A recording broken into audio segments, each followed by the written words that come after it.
बिस्मिल्लाहिर्रहमानिर्रहीम। अस्सलाम वालेकुम मेरी यूट्यूब फैमिली, कैसे हैं आप सब। अल्लाह ताला आप सबको खुश रखे, बात रखे, आमीन सुम आमीन। जी तो फ्रेंड्स, आज फिर आपके साथ हाज़िर हुई हूँ मैं। बहुत ही माइनर सी हैं, छोटी छोटी सी टिप्स हैं, उनको लेकर और ये कुकिंग रिलेटेड आज मैं आपके लिए कुछ हैक्स लेकर आई हूँ कि जिस पर अमल करके आप लाइफ को बहुत ही इजी बना सकते हैं और आपके कुकिंग के आपके फूड जायके जो हैं वो हो सकते हैं बहुत ही बेहतरीन। तो चलिए स्टार्ट करते हैं अपनी वीडियो को। सबसे बड़ी टिप नंबर 1 है जी, ये कुकर को लेकर है। अक्सर ऐसा होता है कि हम दाल वगैरह बनाते हैं या दलिया वगैरह, तो फिर हमारे जो है वो कुकर इस तरीके से सारा इसमें से पानी निकल आता है और फिर ख़राब हो जाते हैं। ना सिर्फ ये कुकर की ये जगह साफ़ ख़राब होती है, हम उसके आसपास का सारा एरिया भी ख़राब हो जाता है, चूल्हे के आसपास का, और चूल्हे में साफ़ किए होते हैं वो भी ख़राब हो जाते हैं। तो इसके लिए बहुत ही बेहतरीन सी टिप है कि आप इस तरीके से, ये तो खैर मैंने हाफ़ आप लोगों को बताने के लिए मैंने किया था। तो आपने क्या करना है कि ढक्कन हटा के पहले आपने जब ये कुकर बंद करना है तो एक से स्टील का स्पून डाल के आपने बंद कर देना है। उसके बाद आप देखेंगे कि आपका ये प्रेशर से निकलेगा ज़रूर, लेकिन बाहर कोई भी पानी नहीं आएगा।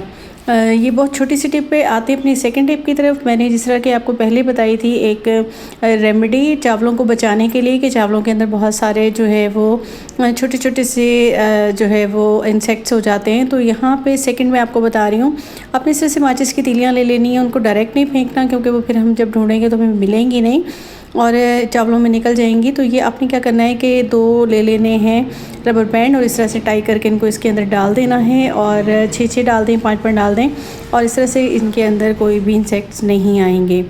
तो ये हमारी थी सेकंड। और थर्ड टिप है जी मेरी खीर को लेकर।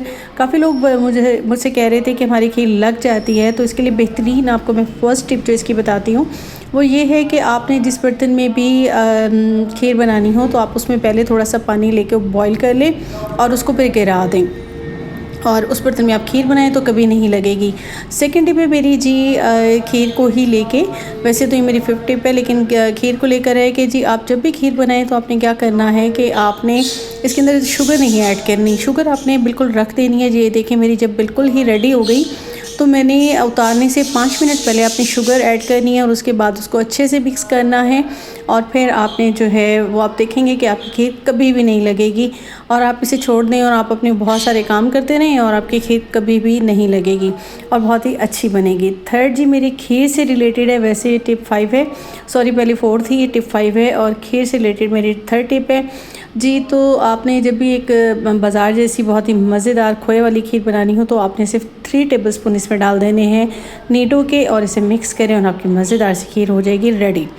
आते हैं हम अपनी 6 टिप की तरफ। जिस तरह की प्लास्टिक की बॉटल्स होती हैं हमारे पास और हम उनको फेंक देते हैं, आपने फेंकना नहीं है।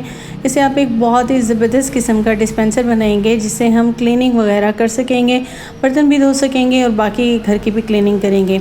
इसका हमने ये ऊपर वाला पार्ट इस तरह से कट कर लिया है, उसके बाद हमने इसे ग्लू गन लगाई थी। अच्छा आप चाहें तो इसको इस तरह से कट करके इसके अंदर फिक्स भी कर सकते हैं, लेकिन मैं इसको ग्लू से जोड़ रही हूँ। मैंने ग्लू से इसको जोड़ दिया और उसके बाद मैंने इसका ढक्कन ऊपर वाला जो है वो खोल के इसके अंदर मैं डाल दूँगी डिश वॉशर। जी बिल्कुल, ये आपका नो कॉस्ट जो है वो बन चुका है एक डिस्पेंसर वॉशिंग का, क्लीनिंग का। तो आप इसका ढक्कन बंद कर दीजिए। अब ये आपका रेडी हो चुका है। आप इसे अपने घर की कहीं भी टेबल्स वगैरह, और मैं यहीं टेबल आपको साफ़ करके दिखाऊंगी थोड़ी सी, तो आप यहीं पे स्पंज कीजिए इस तरीके से, या फिर आप अपने बर्तन वगैरह जो है वो वॉश कीजिए और आपको ये नो कॉस्ट, बिल्कुल बिना किसी कॉस्ट के, बहुत ही आसानी के साथ आपका एक डिस्पेंसर हो चुका है रेडी। ठीक है जी, ये थी। आप मुझे ज़रूर बताइएगा कि आपको मेरी कौन सी टिप जो है वो ज़्यादा अच्छी लगे। तो चलते हैं नेक्स्ट टिप की तरफ। तो मेरी सबसे इम्पॉर्टेंट टिप आज की, मेरी काफ़ी सारी बहनें कह रही थी कि हमारा आटा ख़राब हो जाता है गर्मी की वजह से, और ये टिप भी गर्मियों के लिए ही है ख़ास तौर पे। तो उनका यही कहना था कि हमारा आटा या फिर उसके ऊपर जो है वो एक लेयर सी बहुत मोटी सी काली सी जमा हो जाती है। अगर हम जो है 2 टाइम का आटा गूँदें तो ज़ाहिर सी बात है हम टाइम को बचाते हैं, और ख़वातीन ख़ास तौर पे, और वो इसी तरह से जो है वो जुगाड़ू काम करती हैं कि आटा गूँध के रखते हैं। एक घर में खातून होगी तो ज़ाहिर सी बात है उससे ही सारा कुछ मैनेज करना पड़ता है। तो जी यहाँ पे हमने क्या करना है कि जी हमने डायरेक्ट बर्फ़ को यूज़ नहीं करना, हमने ले लेनी है बहुत सारी बर्फ़, और यहाँ मैंने एक बड़ा सा पीस ले लिया था, उसको मैंने डाल दिया पानी में और पानी हो गया बहुत ज़्यादा ठंडा। और उसके साथ हम गूँधेंगे आटा। जी बिल्कुल, इस तरीके से जब आप आटा गूँधेंगे तो आपका आटा एक तो बहुत ही ज़बरदस्त किस्म का आपका आटा गूँधा जाएगा और उससे आपकी रोटियाँ बहुत ही नरम बनेंगी। और सेकेंडली इसका ये फ़ायदा होगा कि जब आप इसको गूँध के आप रख देंगे तो आपका 2 टाइम 3 टाइम 4 टाइम जितने भी टाइम आप यूज़ करेंगे आपका आटा ख़राब नहीं होगा, ना ही इसमें से स्मेल आएगी, ना ही वो खुद बिल्कुल ख़राब होगा, ना ही उसके ऊपर कोई तह जमेगी। तो ये इस तरह से गूँध के मैंने कंटेनर में डाल लिया। अब आते हैं हम अपनी नेक्स्ट टिप की तरफ।